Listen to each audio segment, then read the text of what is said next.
Teeto. Teeto is an adorable, wholesome adventure 3D platformer that follows a little blob guy named Teeto and his little bunny companion Nori. So the two set off on a journey through the big wide world that's filled with crazy characters, puzzles and challenges, and a few shadow monster guys lurking in the corners ready for a swift punch to the face. And while Teeto, he doesn't really speak, Nori more than makes up for it with a never-ending commentary, making them a bit of an entertaining pair. So together they explore, uncover hidden mysteries, and discover a few things about themselves along the way. I guess the main hook for Teeto is his unique ability to absorb elements from the environment.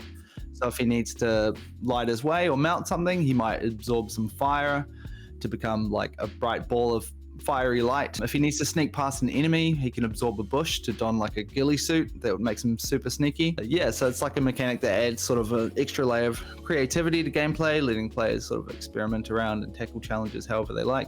And as the game progresses, the abilities grow, unlocking even more possibilities to explore and play around with different strategies and combinations and stuff. But yeah, I mean, at its heart, the story is a game about self-discovery and acceptance. It starts off in like a disgusting landfill, which is a dreamy place to start, I know.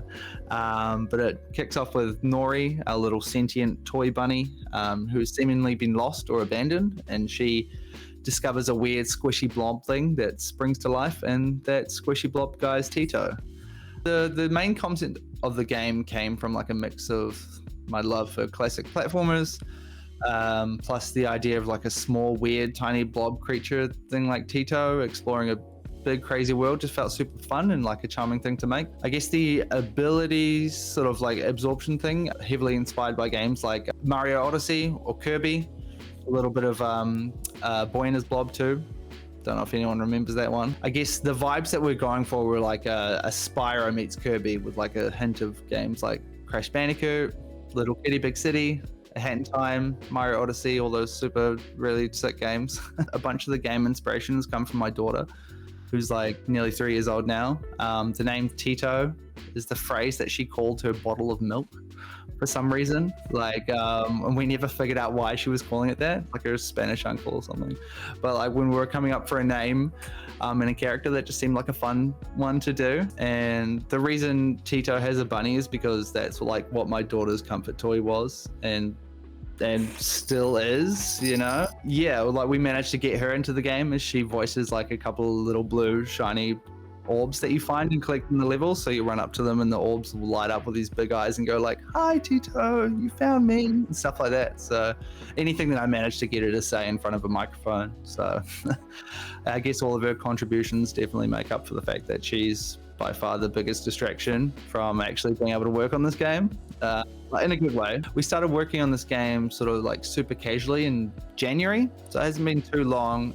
We run like another business, which is mostly like development, contracting and stuff for creative agencies and game studios around New Zealand. And the start of this year was a little bit quieter for us than usual, so we decided to take that bit of extra time that we had and actually jump in and start making a game for ourselves. And very quickly we started to get somewhere pretty cool and have something relatively enjoyable. So we worked on getting some basic stuff down and got a demo out around May or something like that. But yeah, we've continued to work part-time on this wherever we can, and hopefully soon we'll have a lot more time to be able to dedicate working on the development and more full-time setup. We recently got a grant from New Zealand government, and that's super sweet. So they'll help us do some cool things like get some localization into our demo and hire a proper artist to do some awesome key art and things like that. But yeah, so we're gearing up to start pitching to publishers and stuff with our eyes on GDC in March. So it's still super early days, but like it's really cool and super validating to have some of that stuff, considering we're still a little bit naive and newbies into it. We're just like, bright-eyed, wide-eyed and all that stuff. We should have every sort of aspect of the game in the demo in the next couple months. I think it's like missing some things like narrative and just a bit more of the narrative aspect and a bit more of the showcasing on the co-op stuff. So by about like February, somewhere around there, just basically for like we're sort of like our dates are sort of moving towards the GDC in March. So when we go to like pitch do the whole pitching thing to publishers. We've got like a really solid demo, all that type of stuff. So that's kind of like what we're working towards at the moment. And then just full on development for the rest of next year. I think we've tentatively been like, oh, if we could release end of next year, if not early the year after, early 26. That's sort of what we're kind of going for at the moment. And like, we're pretty on track for all that stuff. I think like a lot of the games, like mechanics and all that stuff is mostly done. It's kind of just pump, like this type of game is just content, you know, so we just need to pump out like level after level after level and all that type of stuff. But that's the fun bit, I think.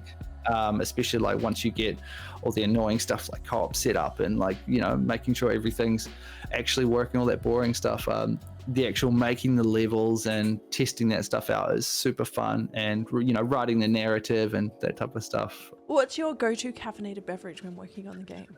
Oh man, it's probably gonna have to be Pepsi Max. Like, I'm low-key addicted and it's real bad, but like it's the best. Definitely comes in handy for those like late night crunches, which can happen, you know, especially if you're working at crazy hours around a toddler and work and stuff, you know. But yeah, Pepsi Max, would recommend.